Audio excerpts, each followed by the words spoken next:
حضرت عبداللہ بن ذوالبجادین رحمۃ اللہ تعالی علیہ اور محبت الہی کا ایک خوبصورت واقعہ۔ بسم اللہ الرحمن الرحیم۔ اللہ کے نام سے شروع جو بڑا مہربان نہایت رحم والا ہے۔ محبت الہی کا جذبہ انسان کے دل میں ہو تو اللہ تعالی بڑی قدردانی فرماتا ہے۔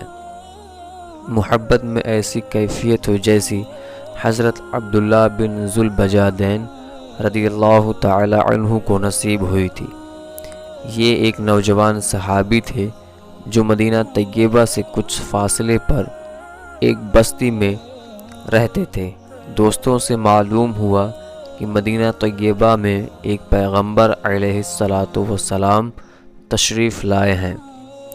چنانچہ حاضر ہوئے اور چوری چھپے کلمہ پڑھ لیا۔ واپس گھر آئے۔ گھر کے سب لوگ ابھی کافر تھے، لیکن محبت تو وہ چیز ہے جو چھپتی نہیں۔ اپنی طرف سے تو چھپایا کہ کسی کو پتہ نہ چلے، مگر علیہ السلام کا کوئی ذکر کرتا تو یہ متوجہ ہوتے۔ ایک دم بھی محبت چھپ نہ سکی جب تیرا کسی نے نام لیا۔ چنانچہ گھر والوں نے اندازہ لگا لیا کہ کوئی نہ کوئی معاملہ ضرور ہے۔ ایک دن چچا نے کھڑا کر کے پوچھا، بتاؤ بھائی، کلمہ پڑھ لیا ہے؟ فرمانے لگے، جی ہاں۔ چچا کہنے لگا، اب تیرے سامنے دو راستے ہیں، یا تو کلمہ پڑھ کر گھر سے نکل جا، اور اگر گھر میں رہنا ہے تو پھر ہمارے دین کو قبول کر لے۔ چنانچہ ایک ہی لمحے میں فیصلہ کر لیا۔ فرمانے لگے، میں گھر تو چھوڑ سکتا ہوں، لیکن اللہ رب العزت کے دین کو نہیں چھوڑ سکتا۔ چچا نے مارا پیٹا بھی اور جاتے ہوئے بدن سے کپڑے بھی اتار لیے۔ جسم پر کوئی کپڑا نہ تھا۔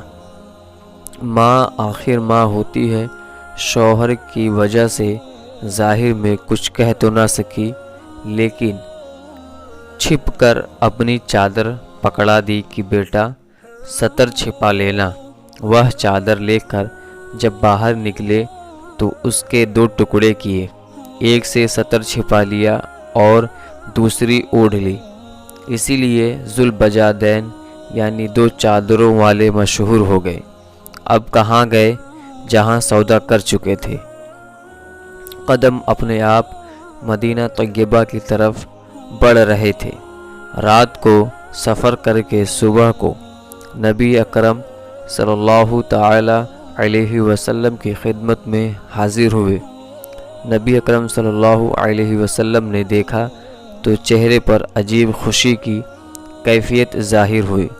صحابہ کرام متوجہ ہوئے کہ یہ کون آیا ہے کہ جس کو دیکھ کر نبی پاک صلی اللہ تعالی علیہ وسلم کا چہرہ یوں چمک اٹھا ہے۔ دونوں جہاں کسی کی محبت میں ہار کے وہ آ رہا ہے، کوئی شب غم گزار کے حاضر خدمت ہوئے اور عرض کیا، اے اللہ کے نبی، سب کچھ چھوڑ چکا ہوں،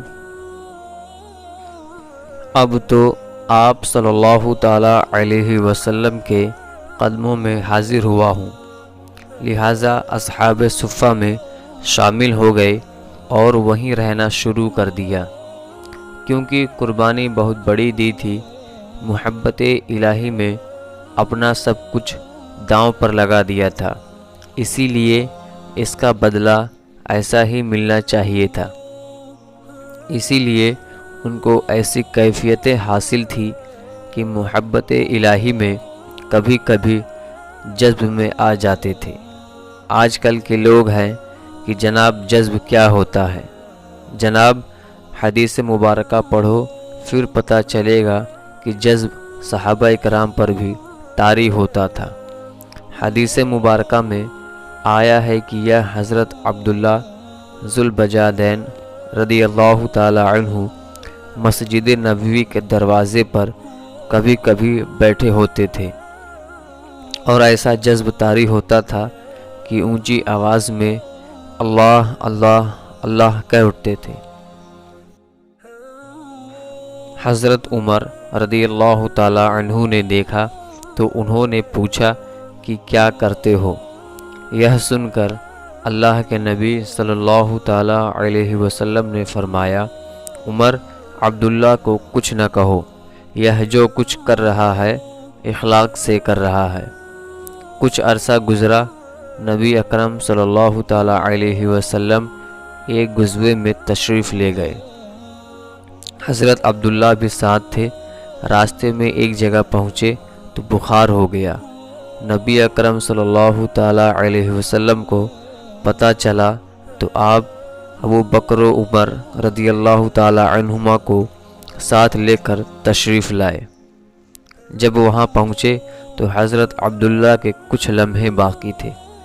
نبی اکرم صلی اللہ تعالیٰ علیہ وسلم نے ان کے سر کو اپنی گود مبارک میں رکھ لیا۔ یہ وہ خوش نصیب صحابی ہیں جن کی نگاہیں چہرہ رسول صلی اللہ تعالیٰ علیہ وسلم پر لگی ہوئی تھی اور وہ اپنی زندگی کے آخری سانس لے رہے تھے۔ سبحان اللہ، گود مبارک میں اپنی جان اس کیفیت میں جان دینے والے کے سپرد کر دی۔ نبی اکرم صلی اللہ تعالیٰ علیہ وسلم نے ارشاد فرمایا کہ کفن دفن کی تیاری کرو۔ آپ نے اپنی چادر بھجوائی اور فرمایا کہ عبداللہ کو اس چادر میں کفن دیا جائے گا۔ سبحان اللہ، اے اللہ تو بھی کتنا قدردان ہے کہ جس بدن کو تیری راہ میں ننگا کیا گیا تھا، آج تو اس بدن کو اپنے محبوب کی کملی میں چھپا رہا ہے۔ سبحان اللہ، سودا کر کے دیکھیں، پھر دیکھیں کہ اللہ رب العزت کیسی قدردانی فرماتا ہے۔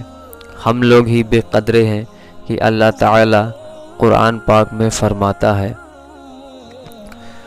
وَرَمَا قَدَرُ اللَّهَ حَقَّ قَدَرُهُ، اور انہوں نے اللہ تعالی کی قدر نہیں کی کہ جیسی کرنی چاہیے تھی۔ خود نبی اکرم صلی اللہ تعالیٰ علیہ وسلم نے ان کا جنازہ پڑھایا، پھر جنازہ لے کر قبرستان کی طرف چلے۔ شریعت کا مسئلہ یہ ہے کہ جو آدمی میت کا سب سے زیادہ قریبی ہو تو وہ قبر میں اترے اس کو اتارنے کے لیے۔ اس وقت حضرت ابو بکر صدیق رضی اللہ تعالیٰ عنہ اور حضرت عمر رضی اللہ تعالیٰ عنہ بھی کھڑے تھے۔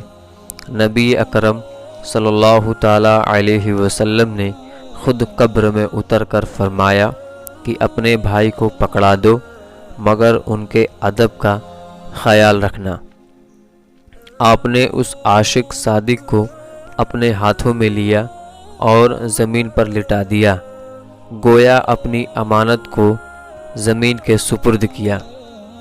حدیث مبارک کا خلاصہ ہے کہ اللہ کے محبوب صلی اللہ تعالیٰ علیہ وسلم نے جب ان کو زمین پر رکھا تو آپ نے ارشاد فرمایا کہ اے اللہ، میں عبداللہ سے راضی ہوں، تو بھی اس سے راضی ہو جا۔ یہ ایسے بول تھے کہ حضرت عمر رضی اللہ تعالیٰ عنہ بھی سن کر وجد میں آ گئے اور کہنے لگے، میرا جی چاہتا ہے کہ کاش آج نبی اکرم صلی اللہ تعالیٰ علیہ وسلم کے مبارک ہاتھوں میں میری میت ہوتی۔ وَهَلْ جَزَاءَ الْإِحْسَانَ إِلَّا الْإِحْسَانَ۔ دوستوں، آپ نے دیکھا محنت و مجاہدہ اور قربانیاں کرنے والوں کو اللہ رب العزت یوں بدلہ دیا کرتا ہے۔ آپ سوچئے کہ جو آقا اپنے کمزور بندوں کو حکم فرماتا ہے تو کوئی اگر اس کے لیے قربانیاں دے تو کیا اللہ رب العزت قدردانی نہیں فرمائے گا؟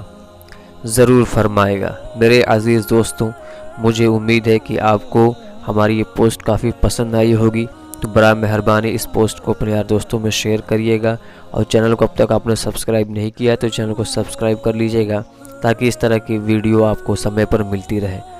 السلام علیکم۔